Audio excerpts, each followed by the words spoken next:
Kakak ipar saya terus-menerus menghasut untuk memecah belah pernikahan kami. Akhirnya, suami saya meminta cerai, dan saya tidak ragu-ragu. 3 hari kemudian, tagihan biaya sekolah anaknya sebesar 90 juta rupiah datang ke alamat saya. Saya mengabaikannya. Makan malam hari itu saya sendiri yang memasak. Sepiring semur iga dengan warna pekat. Seekor ikan kukus jahe. Sepiring tumis brokoli bawang putih, dan ditambah ayam goreng kecap manis yang selalu diminta oleh Doni. Doni, anak dari kakak ipar saya. Setiap kali datang berkunjung, pasti akan merengek meminta masakan itu. Saya berdiri di dapur selama hampir 2 jam, terus-menerus mengangkat dan menurunkan wajan. Bau minyak yang menyatu dengan uap panas membuat tenggorokan saya tercekat dan perut saya bergejolak mual. Saya tahu tubuh saya berbeda akhir-akhir ini. Mencium bau amis atau minyak saja sudah membuat saya tidak nyaman. Tapi saya tetap menahannya tanpa mengeluh sedikit pun. Sore itu, baru lewat jam 3, kakak ipar saya, Rina, sudah datang membawa anaknya.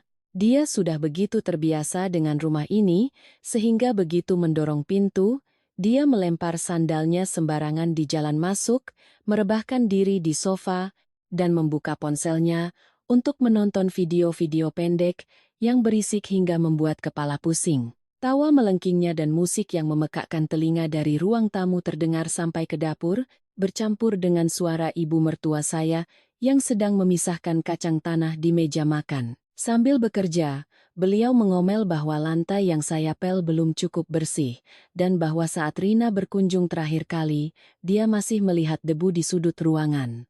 Saya melirik jam di ponsel. 5,40 sore.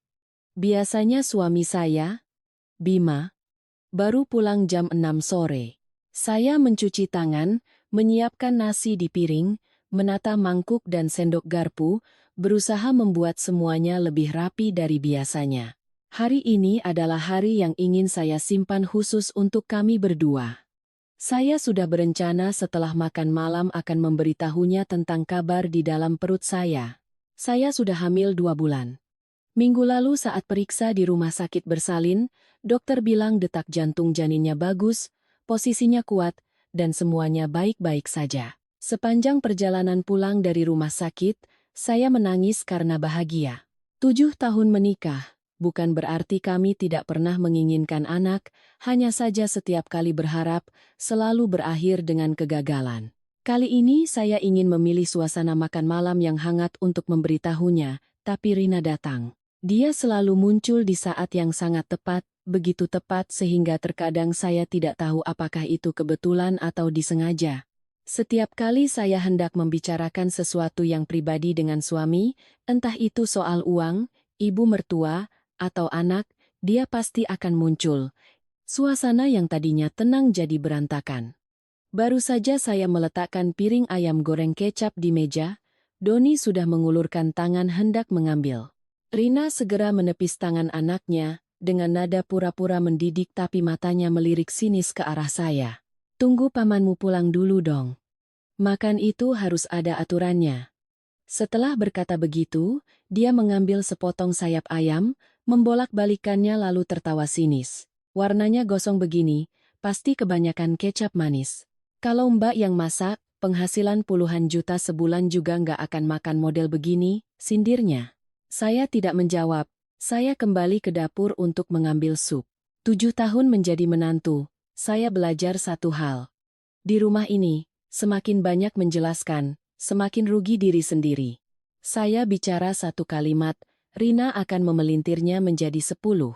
Saya bereaksi sedikit saja, dia akan langsung menangis, mengungkit-ungkit jasanya, kesulitannya, dan betapa beratnya menjadi seorang janda yang membesarkan anak sendirian. Ibu mertua saya akan langsung membela putrinya. Sedangkan Bima, dia biasanya hanya diam. Dan terkadang, keheningannya itu lebih melelahkan daripada omelan sekalipun. Jam 6:10. Pintu terbuka. Bima masuk ke dalam rumah dengan kemeja yang masih rapi, rambut tertata, dan aroma parfum yang lembut.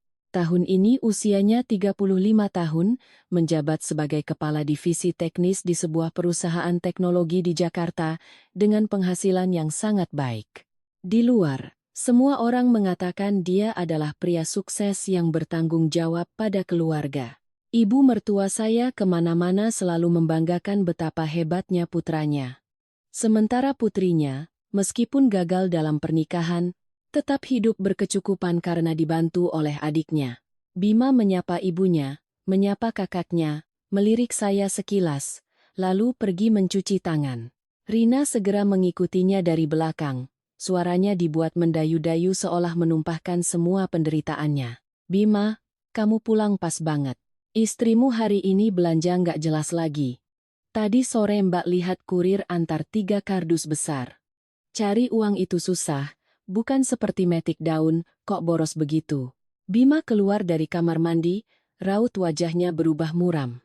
Dia menatap saya. Kamu beli apa lagi? Saya hendak menjawab bahwa itu adalah perlengkapan ibu hamil, 2 kotak susu, beberapa set pakaian longgar, dan beberapa buku tentang kehamilan. Tapi melihat Rina berdiri di sampingnya dengan tangan terlipat di dada, dan ibu mertua yang mengangkat kepala menunggu, saya menelan kembali kata-kata itu. Aku beli barang-barang yang diperlukan, barang perlu apa sampai 3 kardus? Rina tertawa. Di rumah terus, gak kerja. Tiap hari pakai daster sama celana kolor juga cukup. Jangan boros-boros, lah. Saya berbalik menatap lurus ke arahnya. Mungkin karena di dalam perut saya saat itu bukan hanya ada saya seorang diri, untuk pertama kalinya setelah sekian lama, saya tidak ingin lagi mengalah, uang yang aku pakai adalah uangku sendiri. Begitu kalimat itu keluar, seluruh meja makan hening. Rina adalah yang pertama bereaksi, wajahnya langsung menggelap.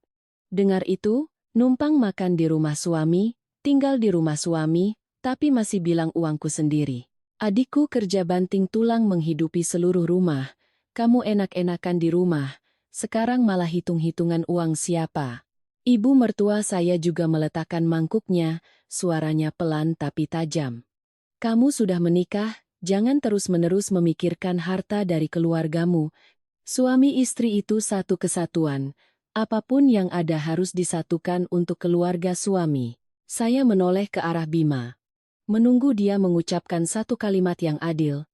Satu kalimat saja sudah cukup, bahwa saya tidak pernah menggunakan uangnya untuk foya-foya, bahwa sejak kami menikah, tidak jarang pengeluaran rumah tangga justru saya yang menanggung, bahwa Rina yang membawa anaknya makan dan tinggal di sini, biaya les, biaya sekolah, uang asuransi, banyak sekali pengeluaran yang selama ini melalui tangan saya. Tapi Bima hanya menatap saya dengan tatapan dingin yang asing. Kalau kamu masih bicara seperti itu, katanya, lebih baik kita cerai saja. Saya mendengarnya dan mengira salah dengar. Satu kata cerai diucapkan begitu ringan seolah menepis sebutir debu di bahu. Di sebelahnya, Doni mengambil kesempatan untuk menyambar ayam goreng dan mengunyahnya dengan lahap. Rina sedikit menyeringai, sangat cepat tapi saya masih melihatnya. Ibu mertua saya lanjut memisahkan kacang seolah kalimat tadi hanyalah obrolan biasa di tengah makan malam. Saya menatap pria yang telah saya cintai selama 10 tahun, dan saya nikahi selama 7 tahun. Dulu waktu kuliah, dia pernah berdiri di bawah kos-kosan saya, sejak pagi buta, hanya untuk membawakan sebungkus nasi uduk. Keluarga saya saat itu menentang keras karena status ekonomi kami yang berbeda, dan karena orang tua saya takut saya akan menderita jika menikah dengan orang dari jauh. Tapi saya tetap mengikutinya ke Jakarta.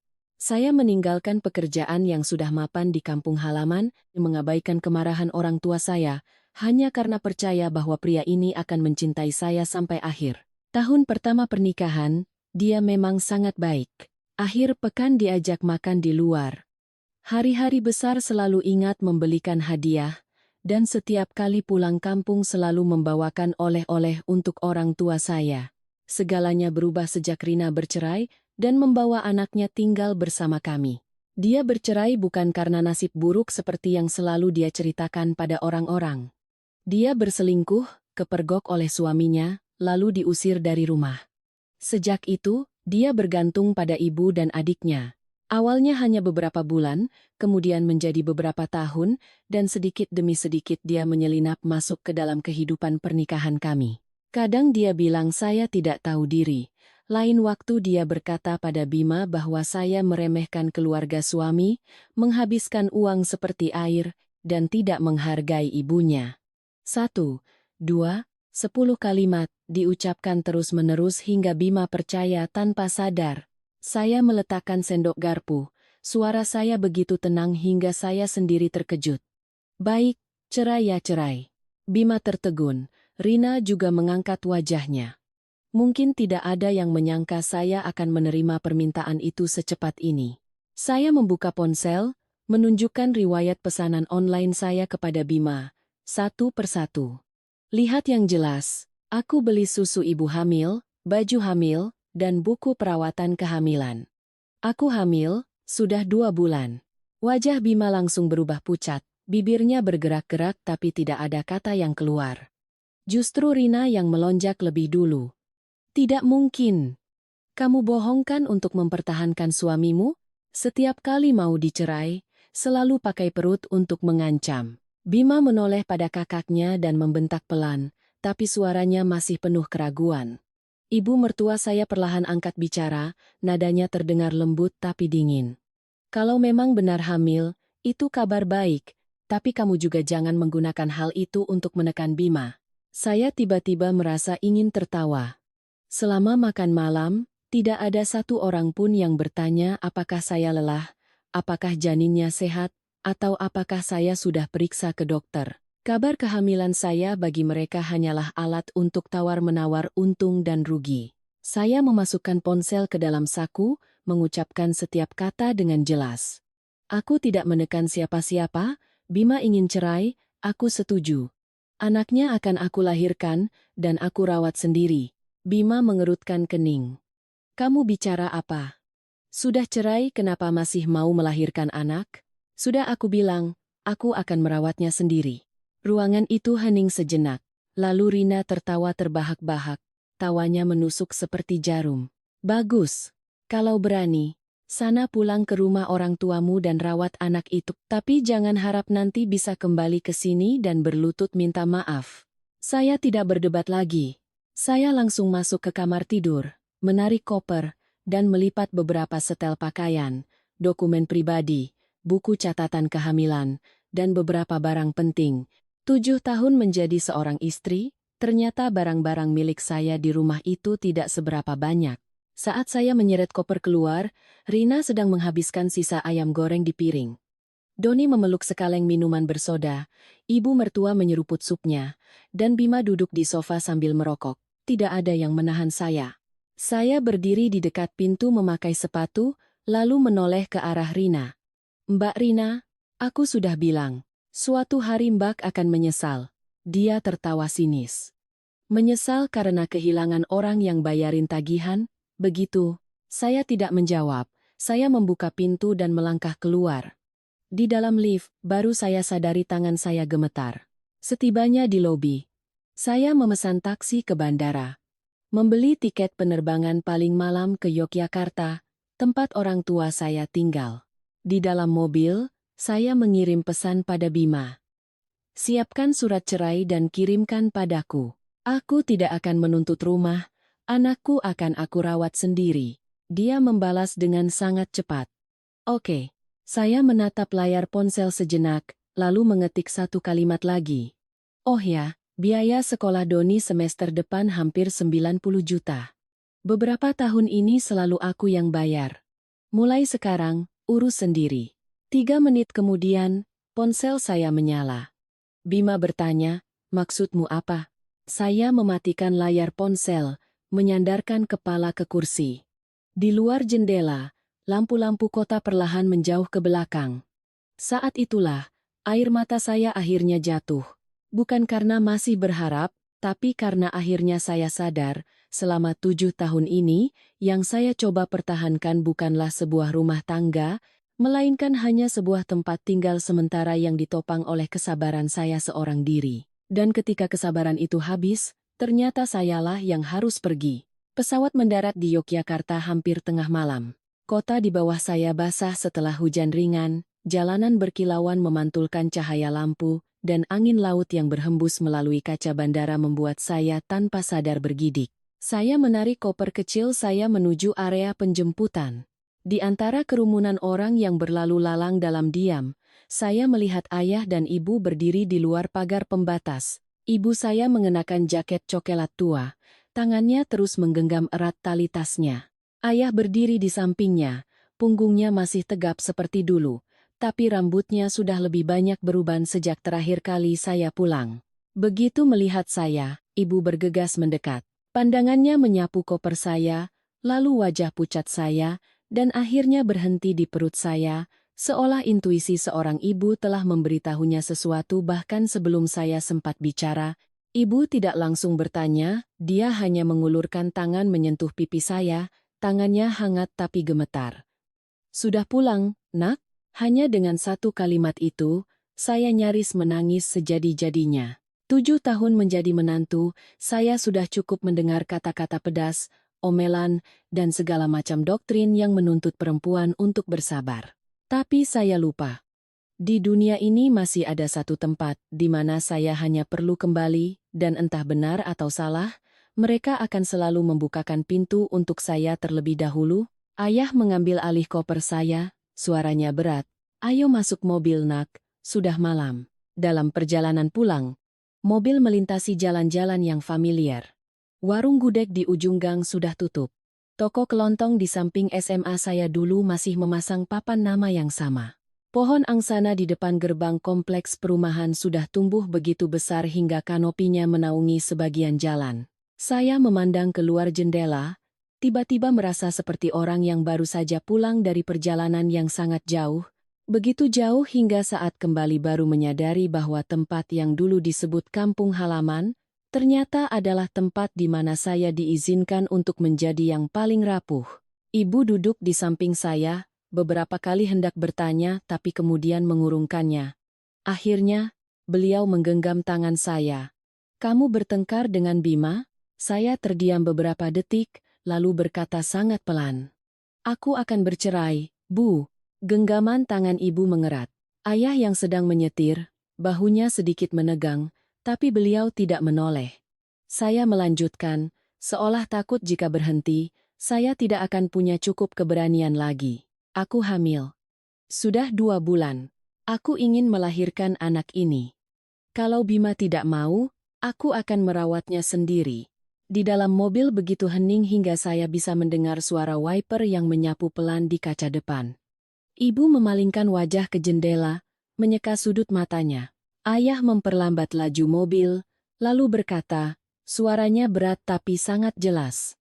"Syukurlah kamu sudah pulang. Sisanya, kita hadapi bersama-sama." Saya menunduk, air mata jatuh di punggung tangan. Saya sudah siap mendengar ayah memarahi saya, mendengar ibu mengomel karena dulu saya tidak mendengarkan nasihat mereka. Saya pikir mereka akan mengungkit penolakan mereka terhadap Bima, bahwa itu pilihan saya jadi saya harus menanggungnya sendiri. Tapi tidak. Orang tua saya tidak mengucapkan satu kata pun yang akan menyakiti saya lebih dalam. Justru keheningan penuh pengertian itulah yang membuat saya merasa sangat berutang pada mereka. Setibanya di rumah, ibu mengantar saya ke kamar lama saya. 7 tahun berlalu, kamar itu hampir tidak berubah. Tirai bunga dengan warna lembut, meja belajar di dekat jendela, rak buku yang masih berisi beberapa novel yang belum selesai saya baca waktu kuliah. Ibu sudah mengganti sprei dan sarung bantal yang baru, dan di atas meja sudah tersedia teko air hangat dan sepiring biskuit. Beliau berdiri di ambang pintu menatap saya sejenak, lalu berkata pelan, "Mandi dulu. Lalu tidur ya, Nak. Besok kalau mau menangis, menangislah. Kalau mau cerita, ceritalah. Malam ini, tidur dulu saja." Saya mengangguk. Ibu menutup pintu. Ketika hanya tinggal saya sendiri di dalam kamar, saya meletakkan tangan di perut. Perut saya masih rata, belum ada bentuk yang jelas, tapi saya tahu di dalamnya ada sebuah kehidupan yang bergantung pada saya, kecil tapi kuat. Saya berbisik, "Nak, mulai sekarang, kita sudah di rumah."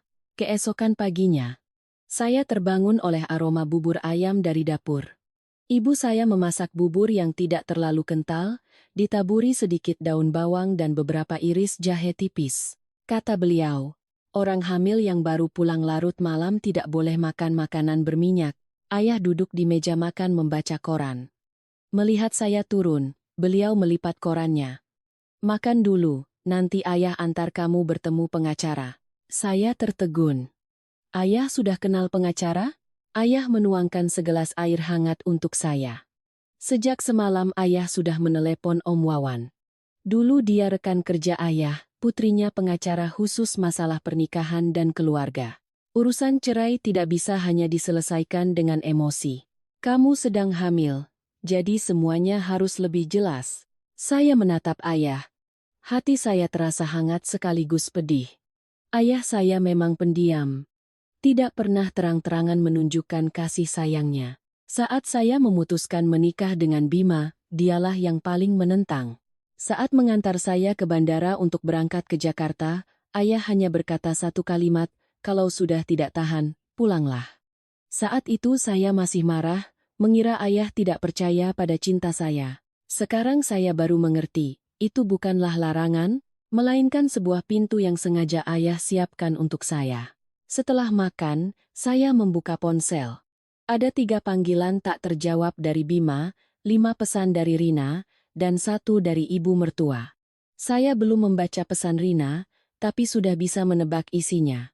Benar saja, dia memaki saya sebagai perempuan egois, baru ada masalah sedikit sudah lari ke rumah orang tua, dan menuduh saya sengaja mempersulit keluarga suami soal biaya sekolah Doni. Pesan ibu mertua lebih halus, tapi setiap katanya menusuk seperti jarum. Sebagai istri, kamu harus tahu caranya bersabar. Kehebatan seorang perempuan dinilai dari kemampuannya menjaga keutuhan rumah tangga. Jangan sampai orang tuamu malu karena punya anak perempuan yang bercerai. Saya menatap pesan itu lama sekali, lalu mengunci layar ponsel. Jika ini adalah saya yang dulu, saya pasti akan buru-buru menjelaskan, menelepon kembali untuk meminta maaf meskipun bukan saya yang salah. Tapi pagi itu, duduk di dapur rumah orang tua saya, mendengar suara ayah mencuci gelas di halaman, mendengar suara ibu memesan sayur bayam segar dari tukang sayur, saya tiba-tiba merasa kata-kata itu tidak lagi punya kuasa untuk membuat saya takut. Sekitar jam 9 pagi, seorang kurir menelepon, mengatakan ada dokumen yang dikirim dari Jakarta. Saya turun untuk menerimanya. Amplop itu bertuliskan nama Bima, di dalamnya ada draft perjanjian cerai yang sudah disiapkan. Saya membukanya, dan semakin membaca, hati saya semakin dingin. Dia menuntut saya untuk secara sukarela meninggalkan rumah, tidak menuntut pembagian harta gonogini, tidak meminta tunjangan, dan tidak mempermasalahkan uang apapun yang telah dikeluarkan selama masa pernikahan. Mengenai anak yang akan lahir, dia menulis satu kalimat yang sangat mengambang, kedua belah pihak akan berdiskusi kemudian.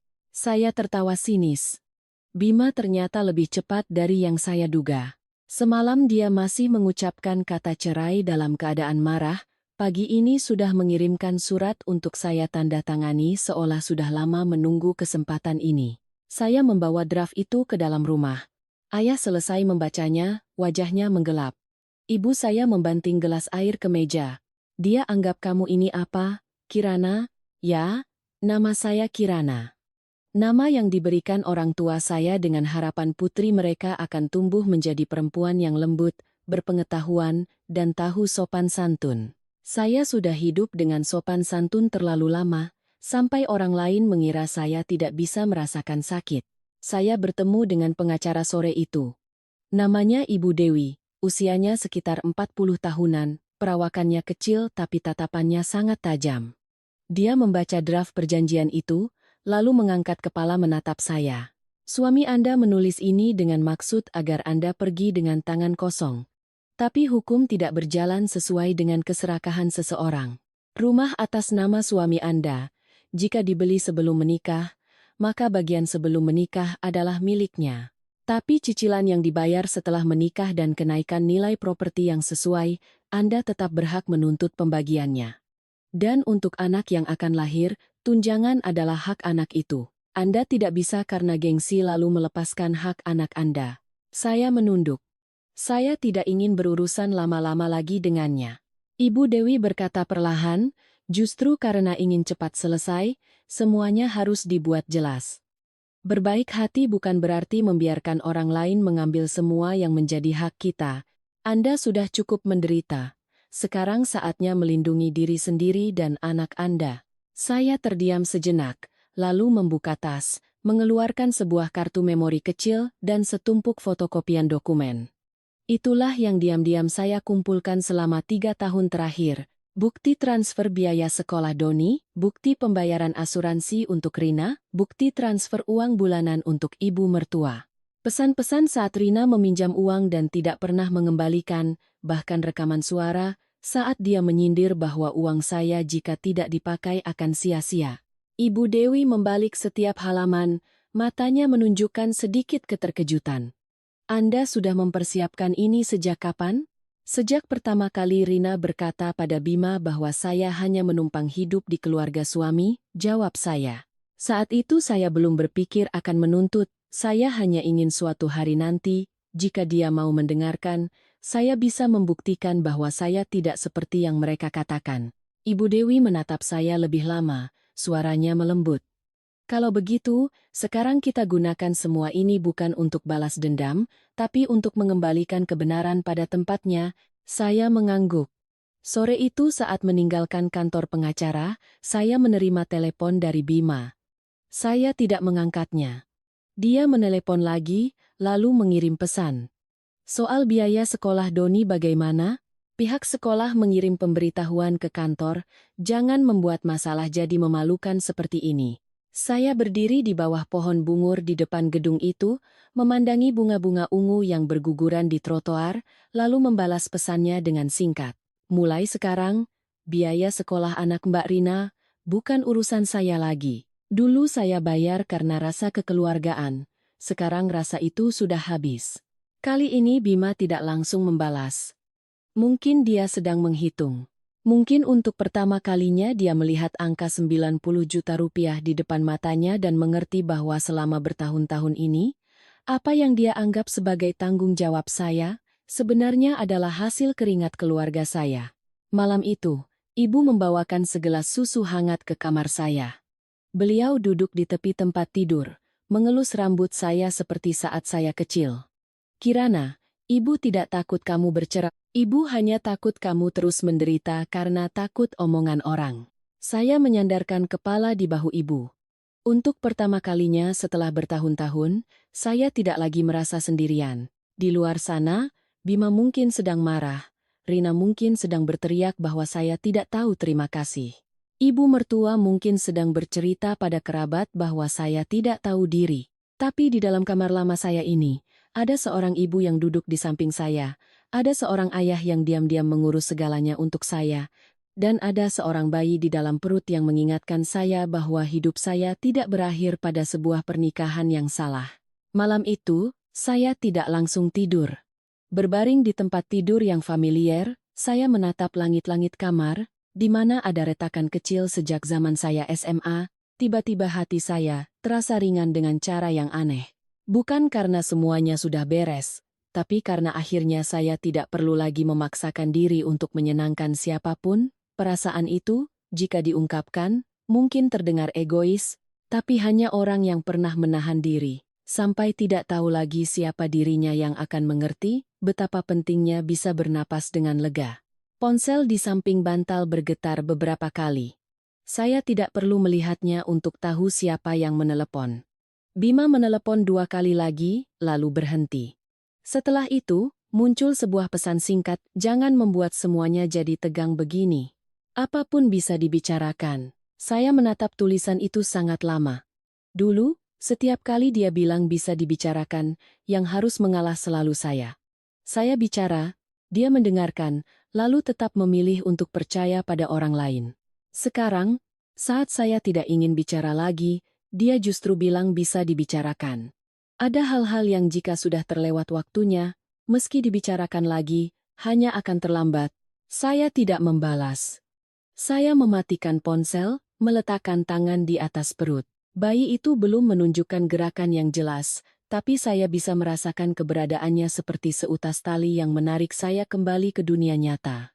Saya berbisik sangat pelan, seolah pada diri sendiri, ibu tidak akan membiarkanmu hidup dalam situasi seperti itu. Keesokan paginya, saya dan ayah pergi ke kantor pengacara lagi. Ibu Dewi sudah menyiapkan draft balasan untuk perjanjian cerai yang dikirim Bima. Beliau menjelaskan setiap pasal, memberitahu saya mana yang menjadi hak saya yang sah, dan mana kewajiban hukum yang tidak bisa dihindari oleh Bima.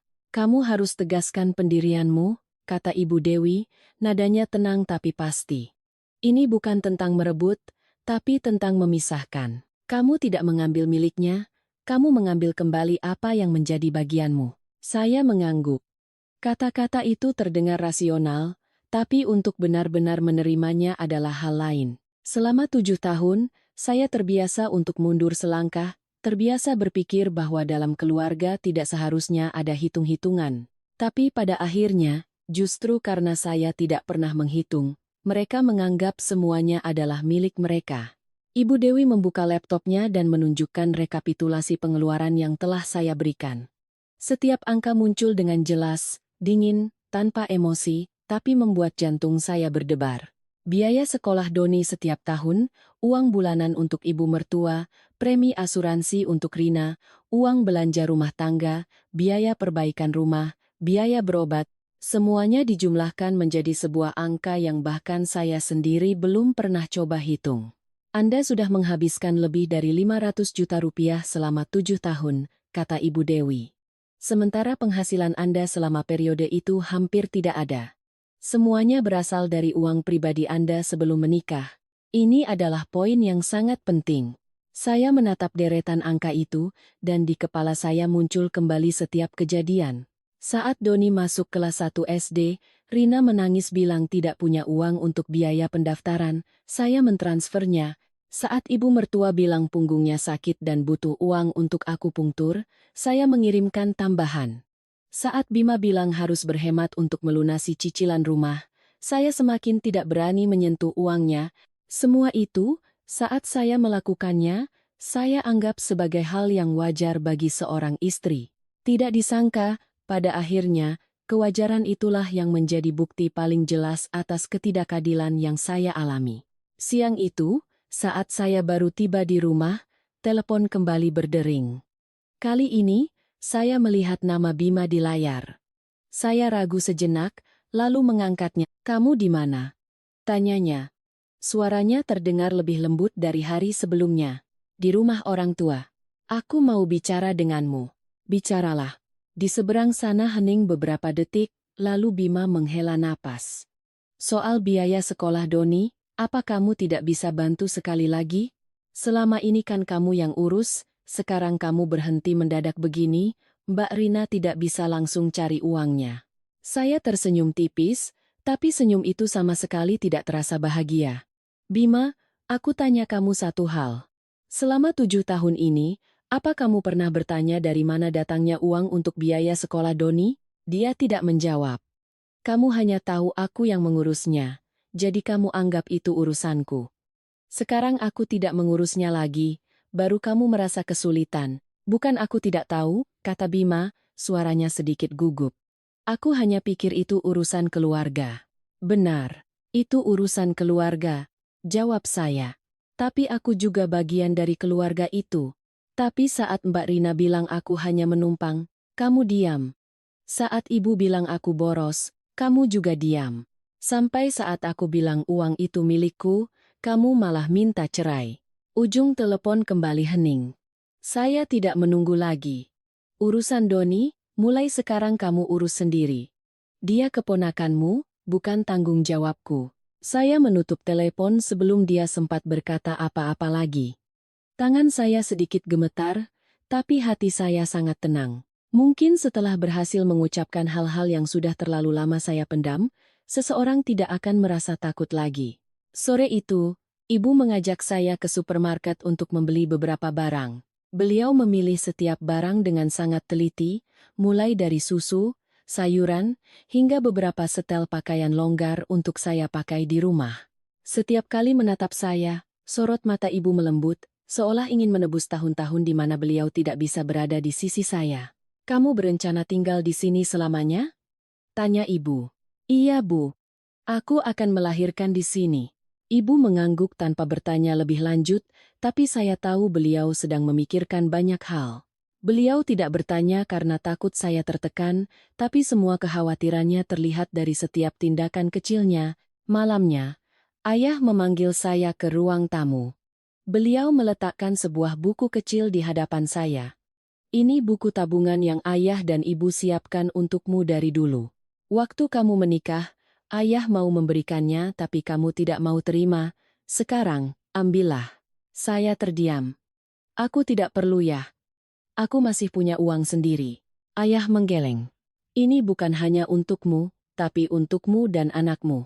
Ayah dan ibu sudah tua, tidak bisa membantumu banyak. Tapi setidaknya, kamu harus punya pegangan. Saya mengambil buku tabungan itu, tangan saya gemetar. Untuk pertama kalinya, saya merasakan dengan jelas bahwa saya tidak kehilangan segalanya. Saya kehilangan sebuah pernikahan, tapi saya masih punya keluarga, punya anak di dalam kandungan, dan punya diri saya sendiri. Malam tiba, saya berbaring mendengarkan suara ombak dari kejauhan. Ponsel saya kembali menyala. Kali ini bukan Bima, melainkan nomor tak dikenal. Saya membuka pesannya. Kirana, kamu pulang ke rumah orang tuamu tanpa bilang apa-apa sama Mbak. Kamu keterlaluan. Itu dari Rina. Saya membacanya tanpa membalas. Sesaat kemudian, dia mengirim pesan lagi. Kamu pikir cerai itu selesai? Kamu pikir kamu menang? Jangan lupa, kamu itu masih menantu di keluarga ini. Saya menatap layar ponsel, lalu mematikannya. Ada orang-orang yang meskipun kita sudah melangkah keluar dari hidup mereka, mereka akan tetap mencoba menarik kita kembali dengan tali tak kasat mata. Tapi kali ini, saya tidak mau ditarik lagi. Saya meletakkan tangan di perut dan memejamkan mata. Di luar sana, ombak terus berdebur seirama napas kota yang familiar ini. Saya tahu, di depan sana masih banyak yang harus diselesaikan. Masih ada hari-hari sulit dan konfrontasi yang tak terhindarkan. Tapi setidaknya, mulai hari ini, saya telah memilih untuk berpihak pada diri saya sendiri, dan saya tidak akan menoleh ke belakang lagi. Hari-hari berikutnya berlalu tanpa keributan seperti yang saya bayangkan. Tidak ada yang datang ke rumah dan membuat onar, tidak ada pertengkaran atau tarik ulur seperti dalam cerita-cerita yang sering didengar.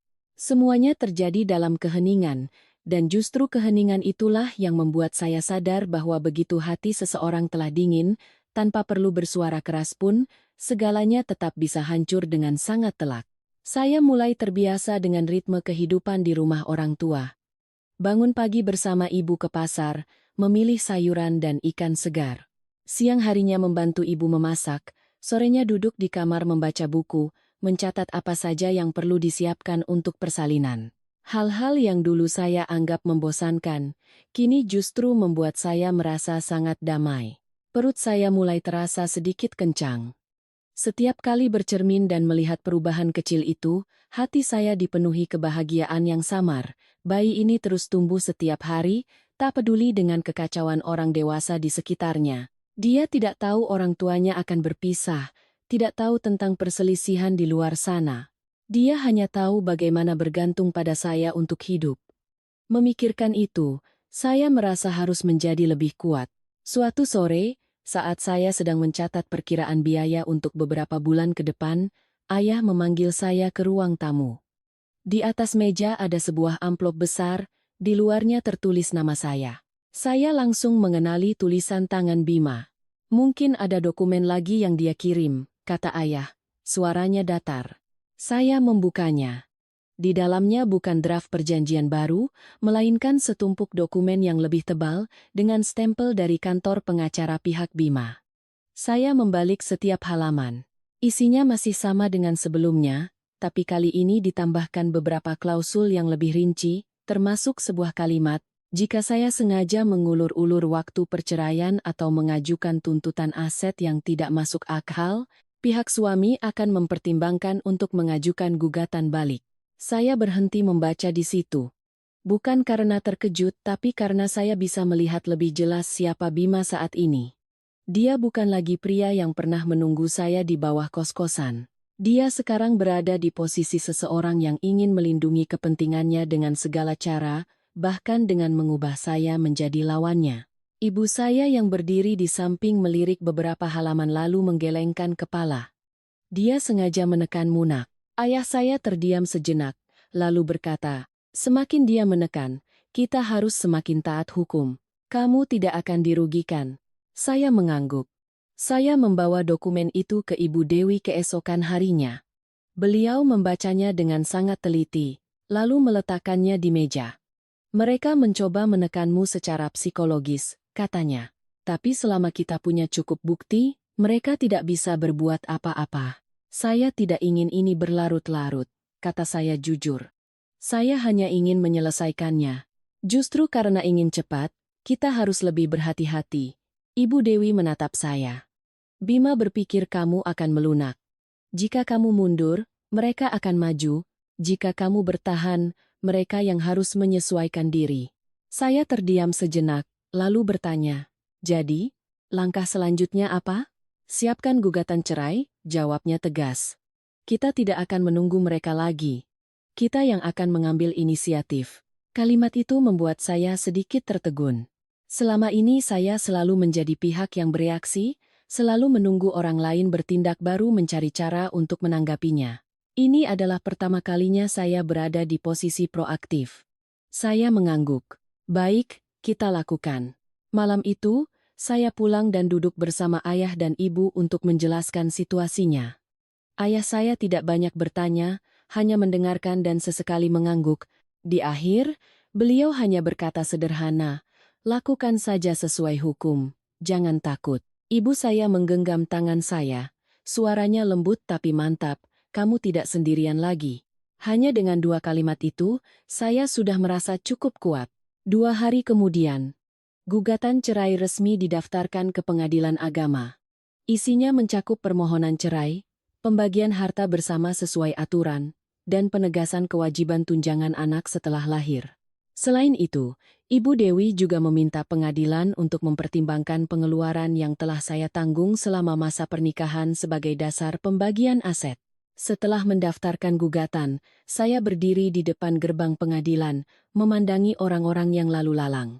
Hati saya tidak lagi seberat sebelumnya. Saya tahu, mulai saat ini, semuanya telah memasuki babak baru. Ini bukan lagi masalah internal yang bisa diselesaikan di balik pintu tertutup, melainkan masalah yang harus dibawa ke hadapan hukum. Sore itu, Bima menelepon. Saya mengangkatnya. "Kamu sudah mendaftarkan gugatan?" Tanyanya langsung. "Iya."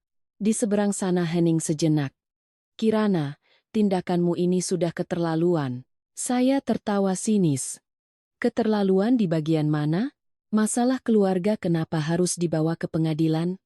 Apa kata orang nanti? Apa kata orang tidak penting?" Jawab saya perlahan. "Yang penting adalah bagaimana aku harus menjalani hidupku."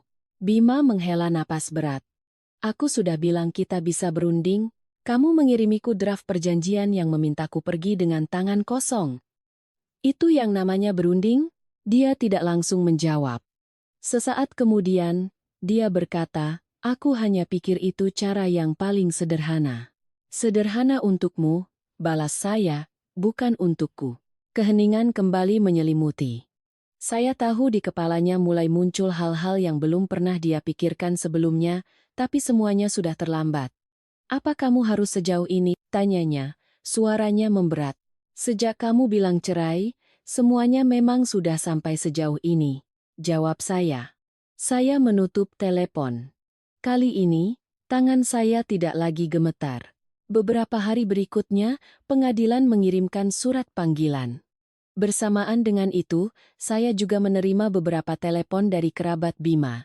Ada yang menasihati saya untuk bersabar, ada yang bilang saya membesar-besarkan masalah, bahkan ada yang menyalahkan saya karena tidak menjaga nama baik suami.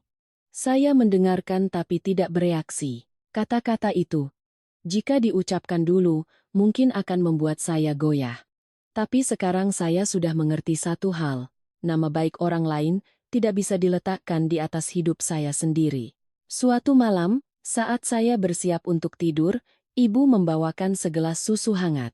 Beliau duduk di tepi ranjang, menatap saya sejenak lalu bertanya, "Kamu takut, Nak?" Saya berpikir sejenak, lalu menggeleng, "Tidak, Bu. Aku hanya menyesal."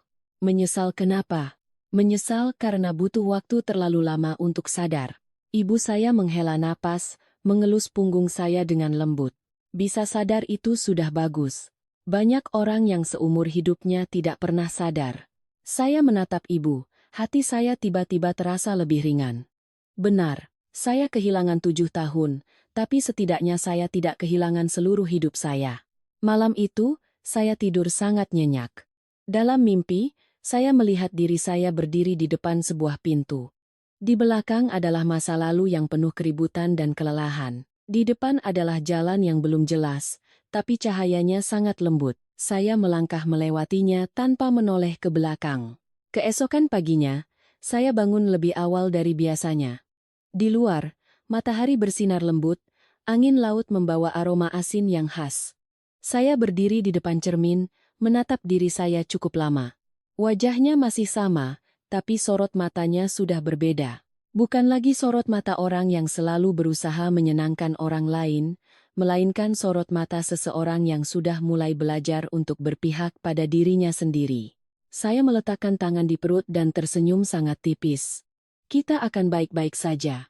Persiapan untuk sesi mediasi pertama berjalan dalam ritme yang lambat sekaligus tegang. Di luar, hidup saya tampak normal seperti perempuan hamil lainnya. Makan teratur, periksa ke dokter rutin, sesekali menemani ibu ke pasar. Tapi di dalam, saya tahu saya sedang mendekati sebuah batas, yang jika saya lewati, tidak akan ada jalan untuk kembali. Pagi saat menerima surat panggilan mediasi, saya berdiri cukup lama di depan gerbang rumah. Surat itu tipis, tapi terasa sangat berat. Saya sudah mempersiapkan mental untuk ini, tapi saat benar-benar memegangnya, saya tetap merasakan tenggorokan saya tercekat. Bukan karena takut, tapi karena semuanya kini begitu jelas hingga tidak bisa lagi berpura-pura seolah tidak pernah terjadi.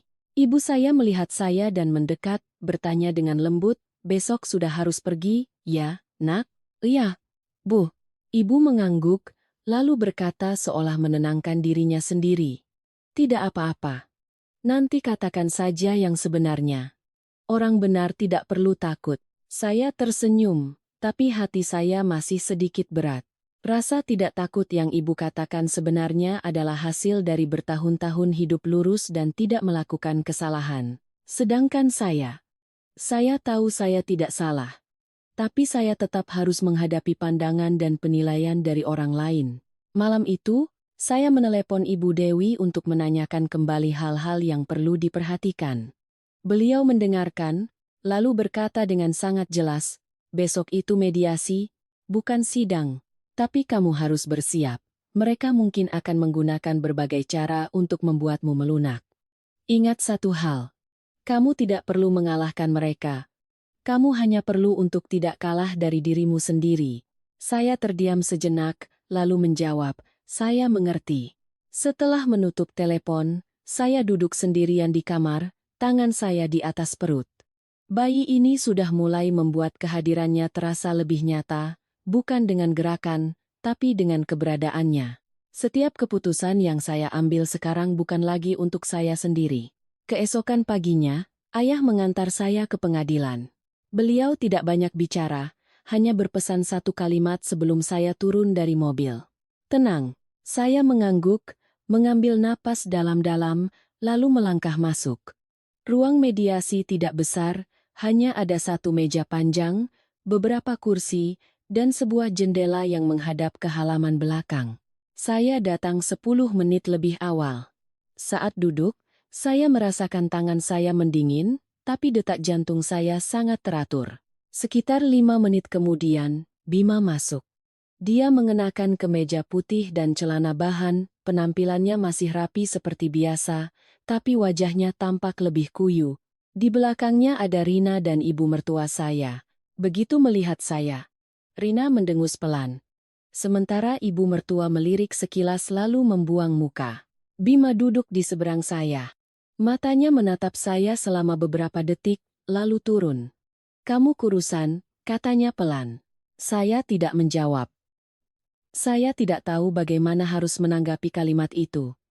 Ada kalimat-kalimat yang jika diucapkan di waktu yang salah, meskipun tulus, akan menjadi tidak berarti. Mediator masuk, mulai membacakan ringkasan gugatan dan tuntutan dari kedua belah pihak. Semuanya berjalan sesuai prosedur, tidak ada yang mengejutkan. Ketika diminta memberikan pendapat, Bima yang pertama bicara. "Kami setuju untuk bercerai," katanya dengan nada datar. "Tapi mengenai aset, saya merasa sebagian besar dihasilkan oleh saya, jadi pembagian 50,50 tidak adil." Saya mendengarnya tanpa terkejut. Inilah yang sudah saya persiapkan. Mediator menoleh ke arah saya. "Bagaimana pendapat Ibu?" Saya menatap lurus ke depan. Suara saya tetap tenang. "Saya tidak mempersoalkan aset sebelum pernikahan milik Mas Bima. Tapi untuk aset yang terbentuk selama kami hidup bersama, saya menuntut pembagian sesuai aturan." Rina langsung menyela, suaranya meninggi. "Enak sekali bicaramu. Kamu di rumah saja tidak menghasilkan uang, tapi mau minta bagi aset adikku?" Mediator mengingatkannya untuk menjaga ketertiban, tapi dia belum mau diam. "Jujur saja, ya." Rina menoleh ke arah saya, tatapannya tajam seperti pisau. "Kamu pulang ke rumah orang tuamu lalu menggugat seperti ini, nanti siapa yang mau menikahimu lagi?" Saya menatapnya. Untuk pertama kalinya selama bertahun-tahun, saya tidak merasa marah. Saya hanya merasa semuanya begitu jelas. "Mbak tidak perlu khawatirkan itu," kata saya perlahan. "Saya bisa mengurus diri saya sendiri." Suasana di ruangan itu menjadi tegang. Bima sedikit mengerutkan kening. "Kirana, jangan bicara seperti itu.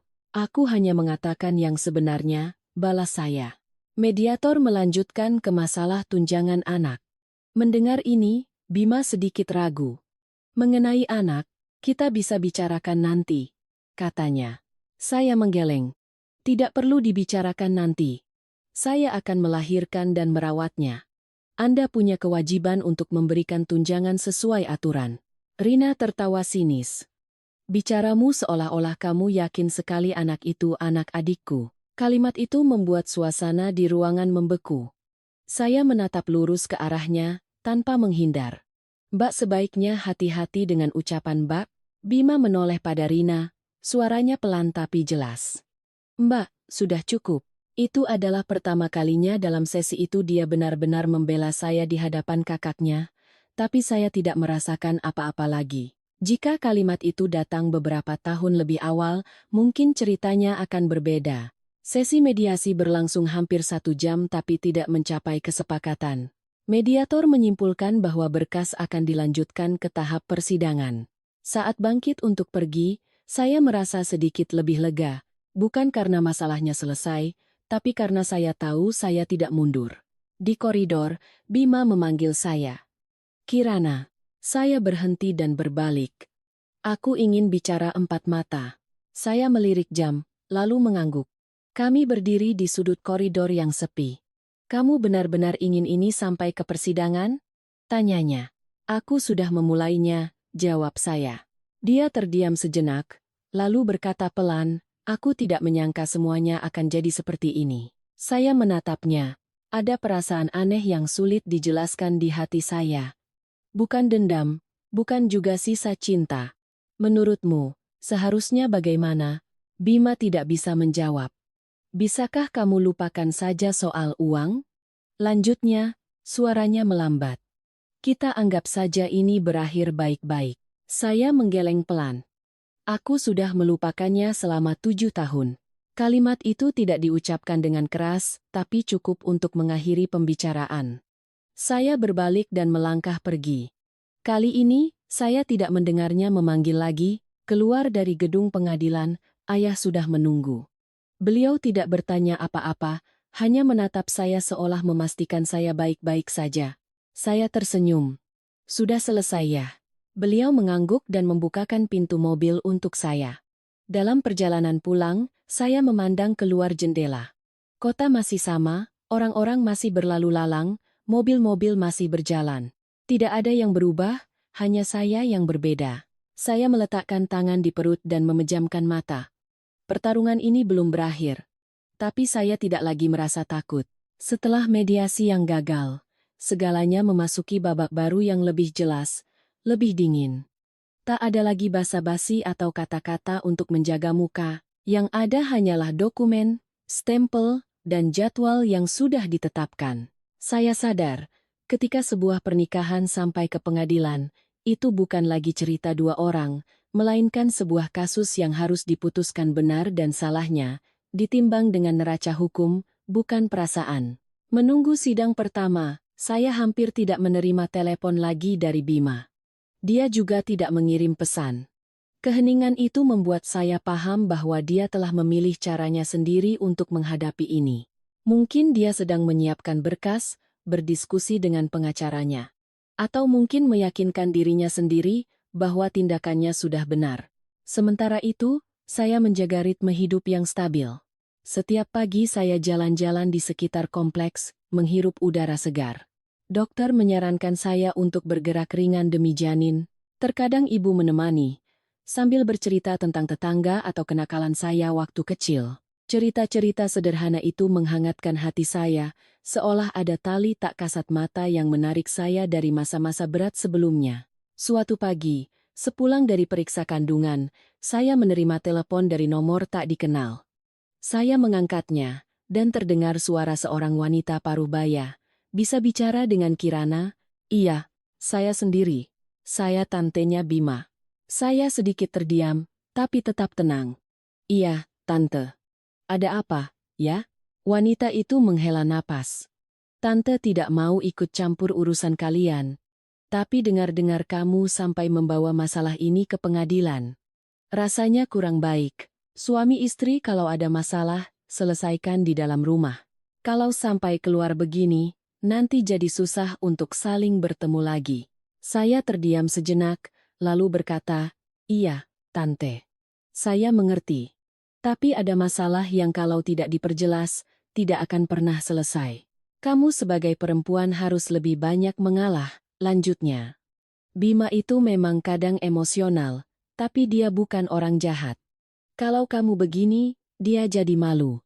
Mendengar itu, saya merasakan sesuatu yang sangat familiar.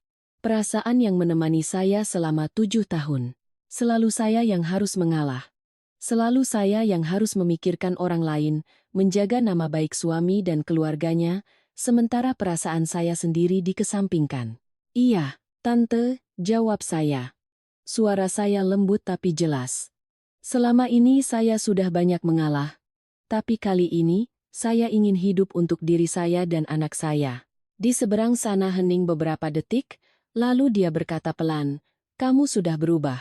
Iya, kata saya. Kalau saya tidak berubah, saya tidak akan menjadi diri saya lagi. Telepon ditutup. Saya meletakkan ponsel, hati saya tidak lagi goyah seperti dulu. Mungkin ketika seseorang sudah berani menyuarakan pikirannya, dia tidak akan lagi terikat oleh pandangan orang lain. Sore itu, Ibu Dewi memanggil saya ke kantornya.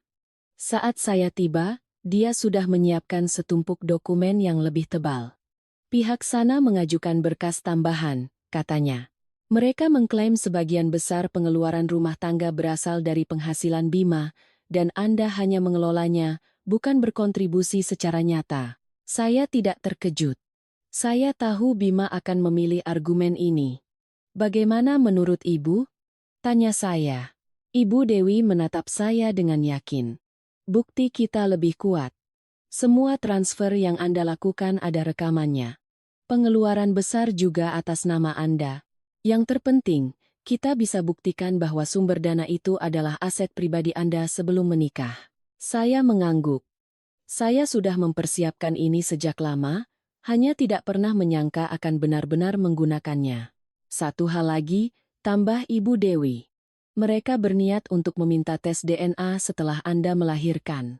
Saya sedikit mengerutkan kening. Mereka meragukannya? Bukan sepenuhnya ragu, jelasnya. Itu cara mereka untuk mengulur waktu dan memberi tekanan. Tapi Anda tidak perlu khawatir. Jika diperlukan, kita akan ikuti prosedurnya. Saya menarik napas dalam-dalam. Saya tidak takut. Ibu Dewi tersenyum tipis. Saya tahu. Meninggalkan kantor pengacara, saya berjalan kaki cukup jauh sebelum naik taksi. Sore di Yogyakarta terasa sejuk. Angin dari arah selatan membawa aroma tanah basah. Saya berjalan perlahan. Tangan saya di perut, memikirkan apa yang akan terjadi selanjutnya. Persidangan mungkin tidak akan mudah. Mungkin akan ada lebih banyak kata-kata menyakitkan dan situasi tak terduga. Tapi saya tahu saya sudah menempuh setengah perjalanan. Malam itu, saat makan malam, ayah berkata, "Minggu depan sidang pertama." Saya mengangguk. "Iya, ya." Ibu menatap saya dengan cemas, tapi tidak berkata apa-apa. Beliau hanya menambahkan lauk ke piring saya. "Makan yang banyak, nak, biar ada tenaga." Saya tersenyum. "Aku baik-baik saja, Bu." Ayah meletakkan sendoknya, suaranya berat tapi jelas. "Apapun hasilnya nanti, kamu tidak boleh menyerah di tengah jalan." Saya menatap ayah, merasakan keteguhan di matanya. Saya mengerti.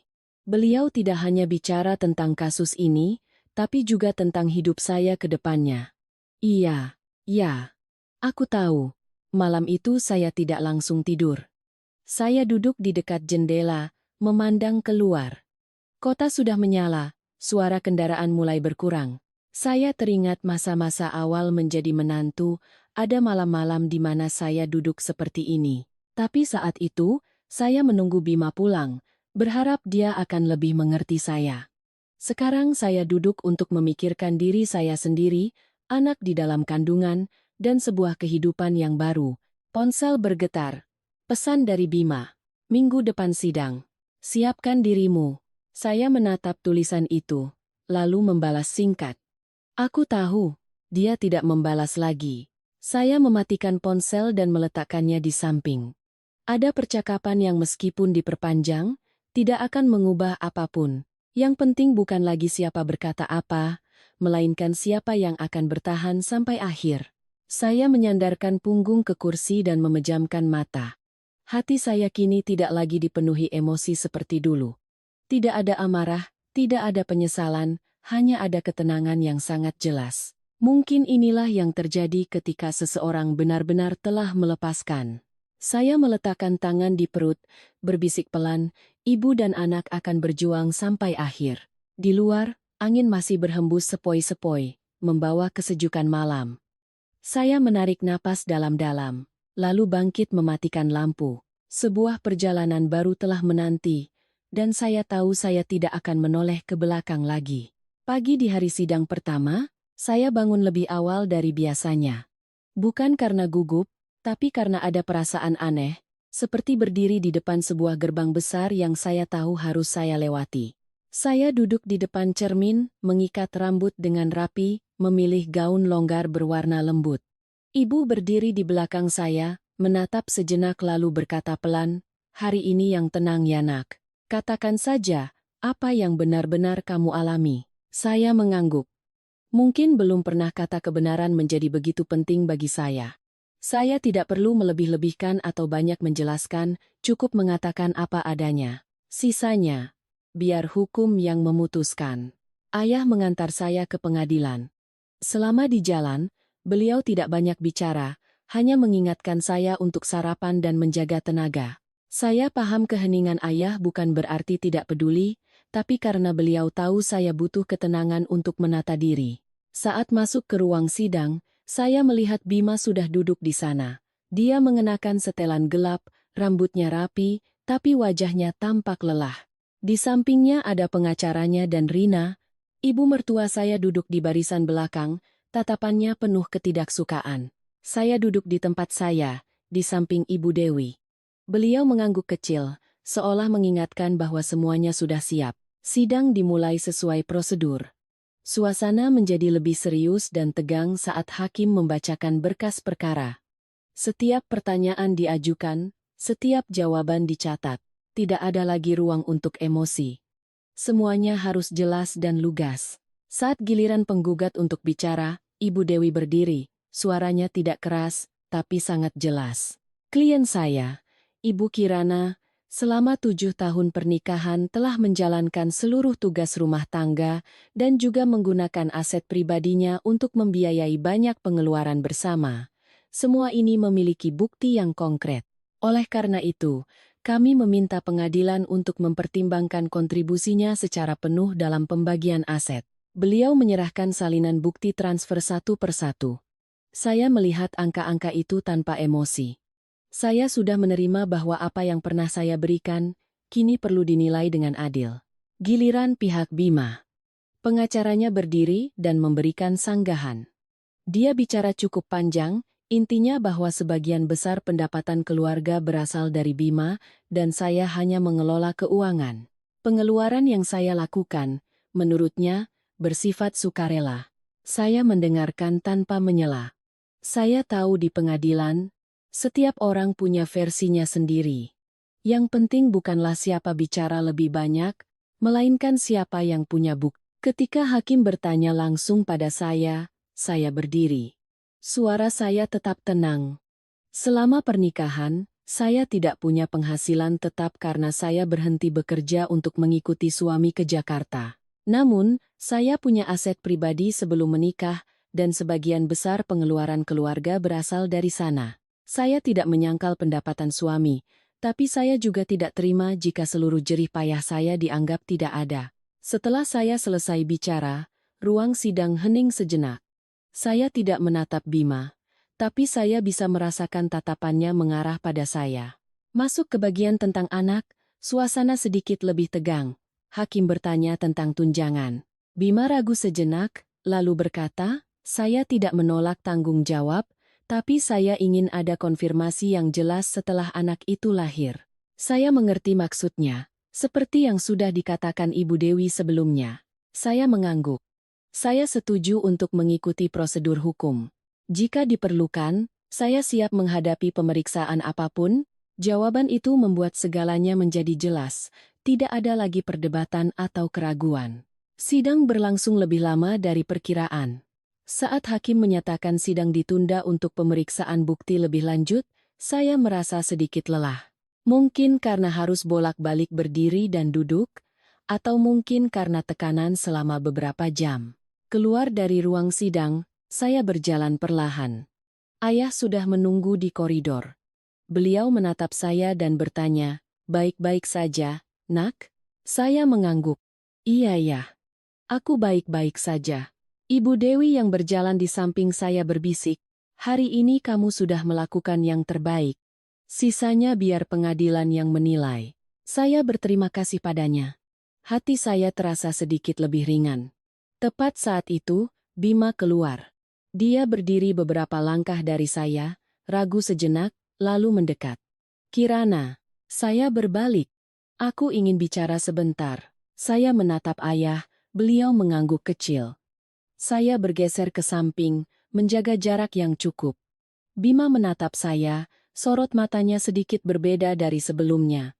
"Kamu tidak harus sejauh ini." Saya tidak langsung menjawab.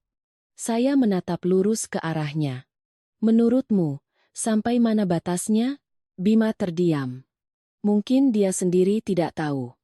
Dia hanya berpikir jika saya mengalah sedikit, semuanya akan lebih mudah. Saya menggeleng pelan. "Aku sudah mengalah selama 7 tahun. Kalimat itu tidak mengandung tuduhan, hanya sebuah fakta. Tapi justru itu yang membuatnya tidak bisa membantah." Dia menghela napas. "Aku tidak tahu kamu sudah menanggung sebanyak itu." Saya menatapnya sejenak, lalu berkata, "Bukan kamu tidak tahu, tapi kamu tidak mau tahu." Bima tertegun, matanya meredup. Saya tahu kalimat itu mungkin menyakitinya. Tapi itulah kebenaran yang harus dia hadapi. Saya tidak berkata apa-apa lagi. Saya kembali ke tempat ayah, lalu kami meninggalkan gedung pengadilan. Dalam perjalanan pulang, saya tidak banyak bicara. Saya memandang keluar jendela, melihat kota yang masih sama seperti biasanya. Tidak ada yang berubah, hanya saya yang sudah berbeda.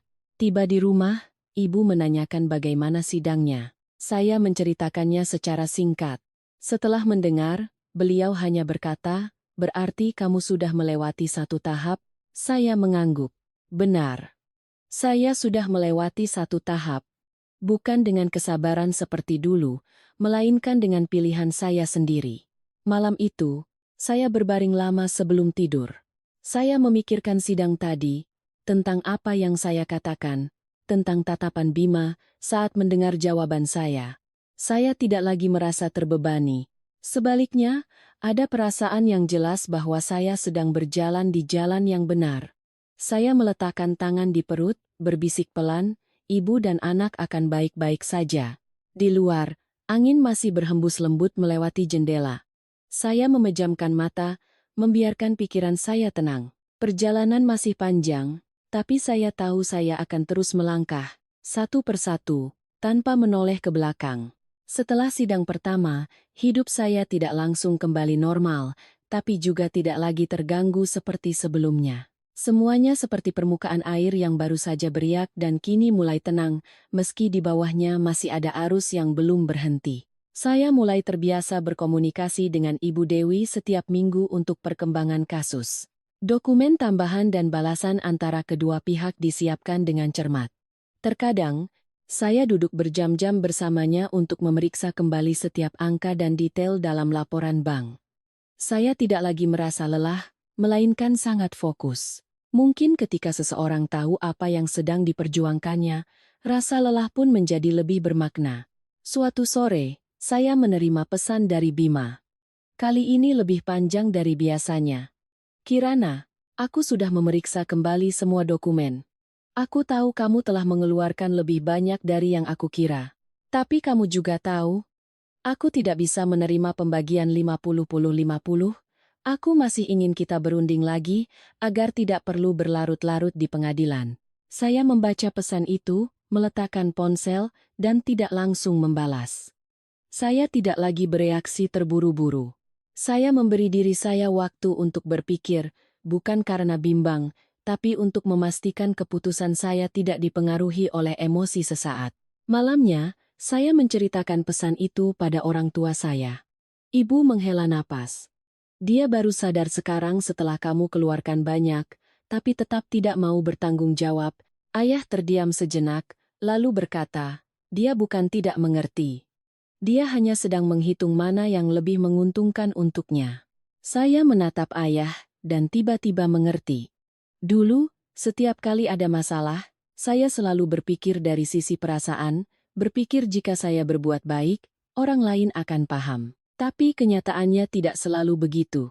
Ada orang yang akan mengerti, tapi ada juga yang akan memilih jalan yang paling menguntungkan bagi dirinya sendiri, meskipun itu menyakiti orang lain.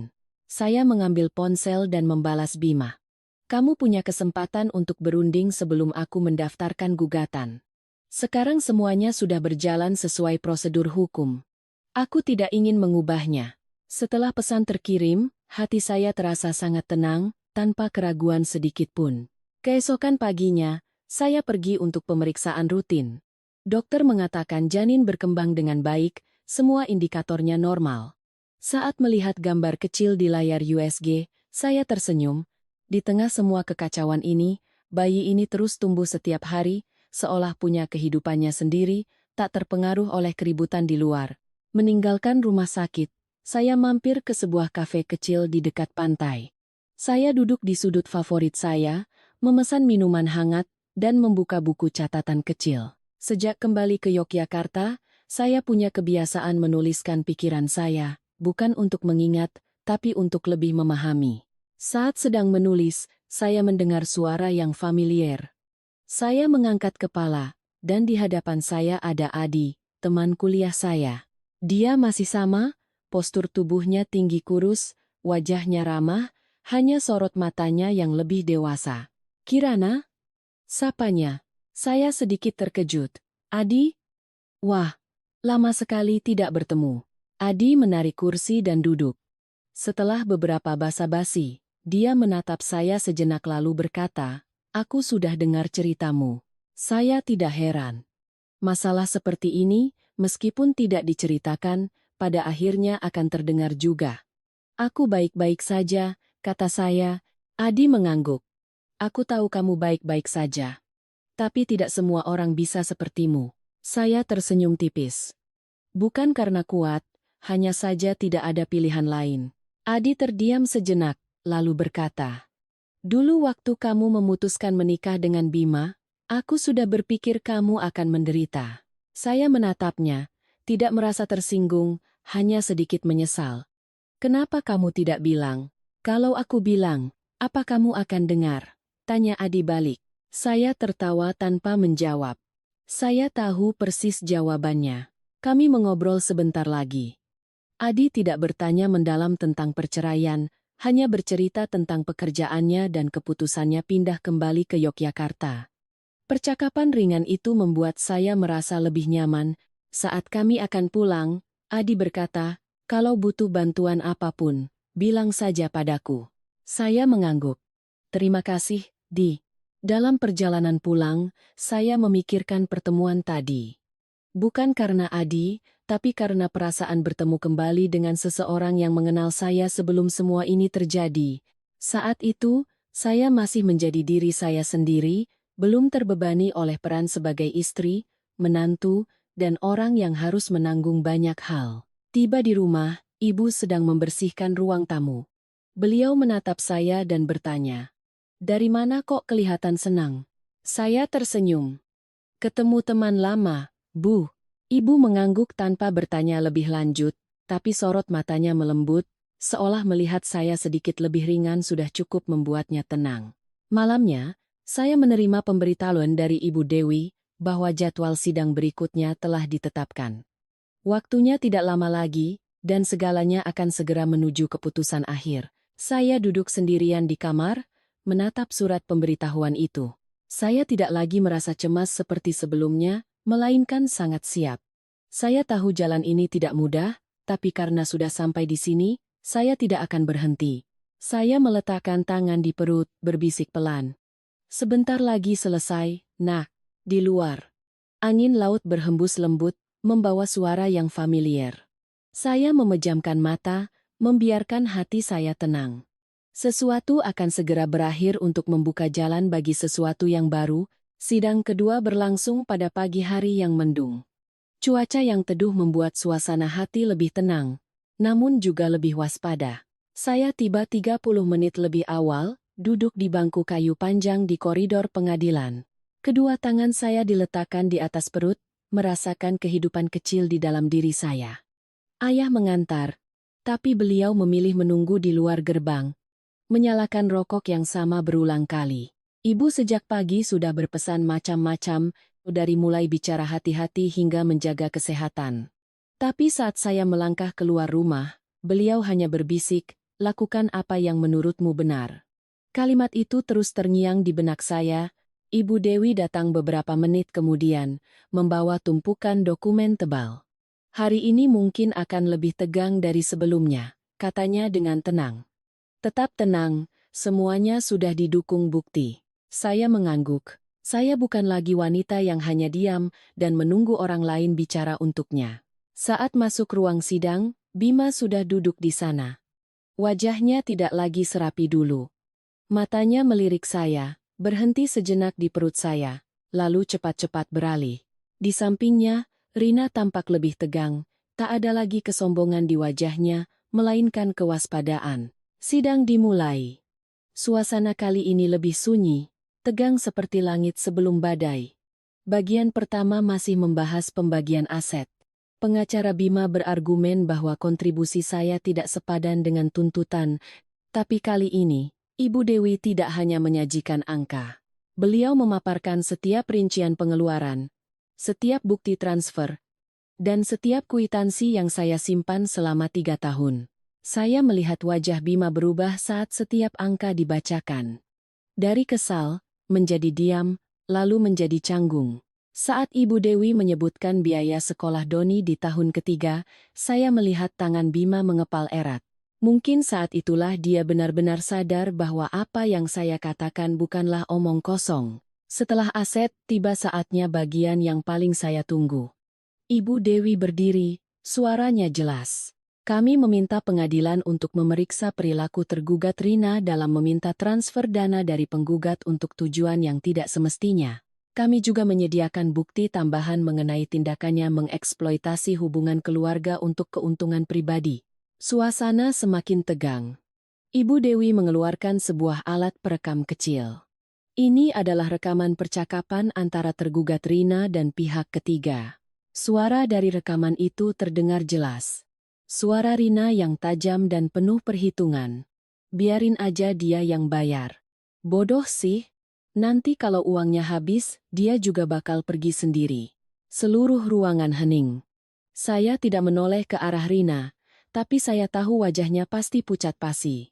Hakim meminta rekaman dihentikan dan bertanya, "Tergugat, ada tanggapan?"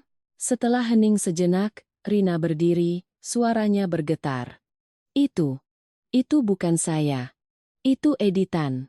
Ibu Dewi dengan tenang menjawab, "Kami bisa menyediakan file aslinya dan meminta pemeriksaan forensik jika diperlukan." Bima menoleh pada kakaknya. Tatapannya penuh keraguan. "Mbak, apa maksudnya ini?" Tanyanya pelan. Rina hanya membuang muka. Saat itu, saya tahu saya tidak perlu berkata apa-apa lagi. Kebenaran telah terungkap. Sidang berlanjut, tapi saya tidak lagi merasa tertekan.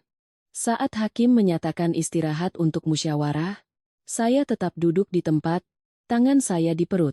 Saya tidak mengharapkan kemenangan besar, hanya keadilan.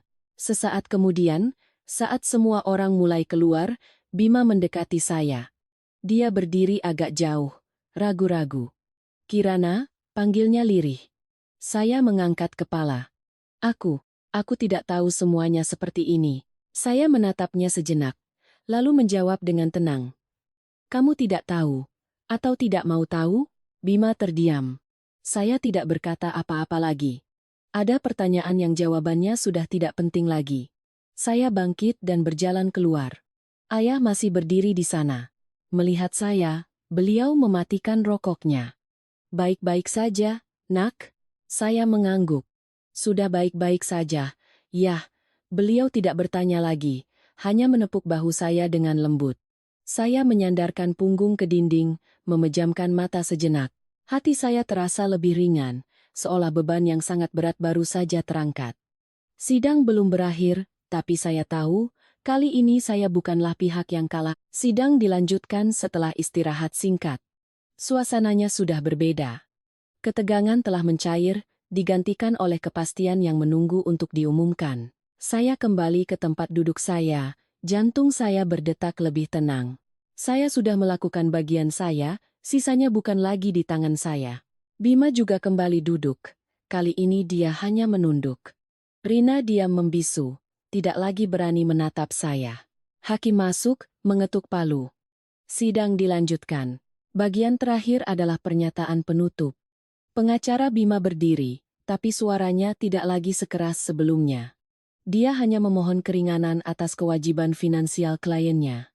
Saat giliran Ibu Dewi, beliau hanya meringkas kembali semua fakta, kontribusi saya, bukti pengeluaran, hingga rekaman suara yang membuktikan eksploitasi oleh Rina. "Kami tidak meminta apapun selain keadilan," tutupnya dengan tegas. Saya mendengar kalimat itu, dan hati saya terasa lega.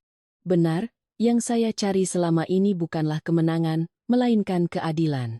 Hakim mengetuk palu dan menyatakan sidang ditutup untuk musyawarah putusan. Seluruh ruangan hening. Saya bangkit dan berjalan keluar. Ayah masih di tempat yang sama, kali ini tidak merokok, hanya menatap ke kejauhan. "Sudah, Nak, tinggal menunggu putusan." "Yah." Beliau mengangguk. Saya tahu beliau sangat cemas. Saya duduk di bangku panjang. Tak lama, Bima keluar dan mendekati saya, ragu-ragu. "Kirana," panggilnya, suaranya lebih pelan dari biasanya. Saya menatapnya tanpa menghindar. "Aku minta maaf," katanya. Kali ini, tanpa basa-basi. Saya menatapnya, merasakan ketulusan dalam kata-katanya, tapi hati saya tidak lagi bergetar. "Minta maaf untuk apa?" tanya saya tenang. Bima terkejut. Aku tidak memihakmu, aku tidak mempercayaimu." Saya mengangguk pelan. "Benar, kamu tidak mempercayaiku. Tapi itu sudah berlalu." Keheningan menyelimuti kami. Tatapan Bima penuh penyesalan, seperti orang yang baru menyadari nilai sesuatu setelah kehilangannya. Aku ingin memperbaikinya, katanya. Saya tersenyum sangat tipis, senyum seseorang yang telah memahami segalanya. Ada hal-hal yang tidak bisa diperbaiki lagi, Mas. Bima terdiam. Dia berdiri sejenak, lalu berbalik pergi. Langkahnya terasa lebih berat dari sebelumnya. Saya memandangnya pergi, tanpa rasa sesal. Apa yang saya sesali telah hilang sejak lama, hanya saja baru hari ini saya benar-benar menerimanya. Hampir 1 jam kemudian, kami dipanggil kembali ke ruang sidang.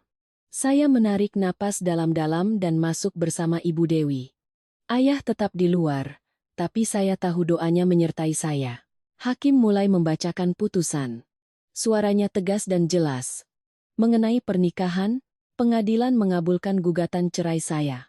Hubungan kami resmi berakhir. Saya mendengar itu dengan perasaan lega yang luar biasa. Sebuah pintu telah tertutup selamanya. Mengenai aset, pengadilan memutuskan pembagian berdasarkan bukti kontribusi yang ada, mengakui pengorbanan yang telah saya berikan. Mengenai uang yang saya keluarkan untuk Doni, pengadilan memerintahkan Rina untuk mengembalikan sebagian, berdasarkan bukti eksploitasi. Rina hanya menunduk. Terakhir, mengenai tunjangan anak, pengadilan menetapkan kewajiban Bima sesuai dengan hukum yang berlaku. Setelah hakim selesai membacakan putusan, seluruh ruangan tetap hening. Saya duduk diam sejenak, lalu berdiri. Ibu Dewi menyentuh tangan saya. Sudah selesai, katanya. Saya mengangguk. Saat melangkah keluar, saya melihat ayah. Beliau tidak bertanya apa-apa, hanya menatap saya lama, lalu mengangguk. Saya tahu, bagi beliau, yang penting saya tidak dirugikan. Di luar gerbang, saya berhenti sejenak, menatap langit. Cuaca masih mendung, tapi di hati saya, badai telah berlalu. Ponsel saya bergetar. Pesan dari Adi. Sudah selesai? Saya membalas sudah. Sesaat kemudian, dia membalas lagi. Kalau begitu, mulai sekarang kamu bisa menjalani hidupmu sendiri. Saya membaca pesan itu dan tersenyum tipis. Benar. Mulai sekarang, saya bebas. Saya meletakkan tangan di perut, berbisik. Kita mulai lagi ya, Nak. Di dalam, saya merasakan gerakan lembut sebagai jawaban. Saya melangkah pergi, perlahan tapi pasti, sama seperti perjalanan yang baru saja saya lalui. Setelah putusan pengadilan, hidup saya tidak langsung berubah drastis, tapi yang pasti, saya tidak lagi terikat pada masa lalu. Pintu itu telah benar-benar tertutup. Beberapa hari pertama, saya lebih banyak menghabiskan waktu di rumah, bukan karena sedih, tapi untuk menata kembali semuanya. Ibu tetap dengan rutinitasnya, memasak, membersihkan rumah, dan sesekali bertanya, "Bagaimana perasaanmu hari ini, Nak?" Ayah lebih pendiam, tapi setiap pagi beliau selalu membuatkan saya segelas air hangat. Suatu sore, saat saya duduk di teras, ibu yang sedang merajut baju bayi di samping saya berkata pelan, "Apa hatimu sudah lega?" Saya berpikir sejenak, lalu mengangguk. "Sangat lega, Bu." Ibu menghela napas. "Syukurlah. Hidup ini tidak perlu yang muluk-muluk, yang penting bisa hidup tanpa beban di hati." Seminggu kemudian, saya mulai kembali ke rutinitas yang lebih aktif. Periksa kandungan, olahraga ringan, dan sesekali ke pasar bersama ibu. Hal-hal sederhana itu memberikan kedamaian yang sudah lama saya rindukan. Bima beberapa kali menelepon, tapi saya tidak mengangkatnya. Bukan karena marah, tapi karena tidak ada lagi yang perlu dibicarakan. Suatu malam, dia mengirim pesan, "Aku sudah transfer uang sesuai putusan. Kalau butuh apa-apa lagi untuk anak, bilang saja." Saya membaca pesan itu tanpa emosi. Saya hanya membalas singkat, "Sudah aku terima." Sejak saat itu, hubungan kami hanya sebatas tanggung jawabnya pada anak kami, tidak lebih. Beberapa waktu kemudian, saya mulai serius memikirkan pekerjaan. Saya tidak bisa selamanya bergantung pada orang tua. Saya butuh kemandirian, bukan hanya untuk diri saya, tapi juga untuk anak yang akan lahir. Saya teringat pengalaman saya di bidang akuntansi, tapi saya tidak ingin kembali ke pekerjaan yang kaku. Saya ingin melakukan sesuatu yang lebih berarti. Suatu pagi, saya berkata pada orang tua saya, aku ingin membuka usaha catering rumahan kecil-kecilan. Ibu sedikit terkejut, tapi ayah hanya bertanya, sudah kamu pikirkan matang-matang? Saya mengangguk. Belum ada rencana detail, tapi aku ingin mulai mencari tahu. Aku tidak mau hanya diam di rumah. Ayah tidak melarang. Beliau hanya berpesan, kalau mau melakukan sesuatu, lakukan sampai tuntas. Jangan setengah-setengah. Hari-hari berikutnya, saya mulai mencari tempat, pemasok, dan menghitung biaya. Saya melakukannya perlahan tapi pasti. Adi sering muncul, bukan untuk ikut campur, tapi untuk memberi dukungan. Terkadang dia hanya mengirim pesan menanyakan kabar, terkadang dia memberi informasi tentang pemasok bahan makanan organik. Suatu sore, saat saya dan Adi sedang meninjau sebuah ruko kecil di dekat pasar, dia bertanya, kamu tidak takut? Takut apa? Takut gagal. Saya terdiam sejenak. Tentu saja takut. Tapi kalau tidak mencoba, aku akan lebih takut lagi. Adi mengangguk mengerti. Memasuki bulan ke-7 kehamilan, perut saya sudah semakin besar. Tapi saya tetap berusaha mengawasi persiapan usaha saya. Ayah setiap hari mengantar jemput saya, dan ibu selalu mengingatkan untuk tidak terlalu lelah. Suatu malam, Bima menelepon lagi. Kali ini saya mengangkatnya. Dia bertanya bagaimana kabar saya, dan apakah saya butuh bantuan untuk usaha saya. Pertanyaan itu datang terlambat. Tidak perlu, jawab saya. Dia terdiam, lalu berkata, aku tahu kata-kataku mungkin sudah tidak berarti, tapi aku benar-benar minta maaf. Saya tidak membantah, juga tidak mengiyakan. Saya hanya berkata, baiklah. Percakapan singkat itu berakhir dengan Bima yang berpesan agar saya menjaga kesehatan. Saya menutup telepon, hati saya tidak lagi bergejolak. Semuanya telah benar-benar berakhir. Beberapa minggu kemudian, usaha catering saya akhirnya siap. Hari pembukaan, saya tidak membuat acara besar, hanya mengundang keluarga dan teman dekat. Ibu menyiapkan tumpeng kecil, ayah memasang papan nama, dan Adi datang lebih awal untuk membantu. Sudah kelihatan bagus, katanya sambil tersenyum. Malam itu, setelah semua tamu pulang, saya duduk sendirian di dalam toko. Lampu kuning menerangi ruangan yang sunyi. Saya meletakkan tangan di perut dan berbisik, ibu berhasil. Nah, saya merasakan gerakan kecil sebagai jawaban. Hati saya terasa hangat. Jalan di depan masih panjang, tapi saya tidak lagi takut, karena saya tahu saya cukup kuat untuk melaluinya. Hari-hari terakhir kehamilan saya berlalu dengan tenang. Usaha catering sudah berjalan lancar, dan saya mulai mengurangi waktu kerja untuk lebih banyak beristirahat. Suatu pagi, kontraksi pertama datang. Ibu dengan sigap menyiapkan semua keperluan, dan ayah mengantar kami ke rumah sakit. Di ruang bersalin, di tengah rasa sakit yang luar biasa, saya terus mengingatkan diri untuk bertahan. Saat tangisan pertama bayi saya terdengar, air mata saya pun ikut mengalir. Anak perempuan. Sehat, kata dokter sambil meletakkan bayi mungil itu di dada saya. Saya menatapnya, makhluk kecil kemerahan yang begitu sempurna. Semua penderitaan yang saya lalui terasa terbayar lunas. Ibu menangis haru di samping saya. Kamu hebat, nak. Saya memberinya nama Anindya, atau Anin, dengan harapan hidupnya akan selalu damai dan sempurna, tidak seperti yang pernah saya alami. Hari-hari berikutnya dipenuhi dengan rutinitas baru merawat Anin. Lelah, tapi setiap kali menatap wajahnya, semua kelelahan itu sirna. Ibu sangat membantu, mengambil alih hampir semua pekerjaan rumah, agar saya bisa fokus pada Anin. Sebulan kemudian, saya mulai kembali ke toko, meski hanya beberapa jam setiap hari. Adi masih sering datang, terkadang membawa buah, terkadang hanya untuk mengobrol. Suatu sore, saat saya menggendong Anin, Adi berkata, dia mirip sekali denganmu. Saya tersenyum. Semoga sifatnya tidak sepertiku dulu. Adi menatap saya. Tapi kalau sifatnya sepertimu yang sekarang, itu bagus. Saya hanya tersenyum mendengar itu. Waktu berlalu, Anin tumbuh menjadi bayi yang ceria. Suatu hari, saya menerima pesan dari Rina. Dia ingin bertemu, Saya ragu, tapi akhirnya setuju. Kami bertemu di sebuah kafe. Penampilannya sangat berbeda, tidak lagi glamor, wajahnya tampak lelah. Aku salah, katanya pelan. Saya tidak merasa puas atau marah. Bagus kalau Mbak sudah sadar. Aku tidak minta dimaafkan. Lanjutnya. Aku hanya ingin mengatakannya agar semuanya selesai. Saya mengangguk. Itu sudah cukup.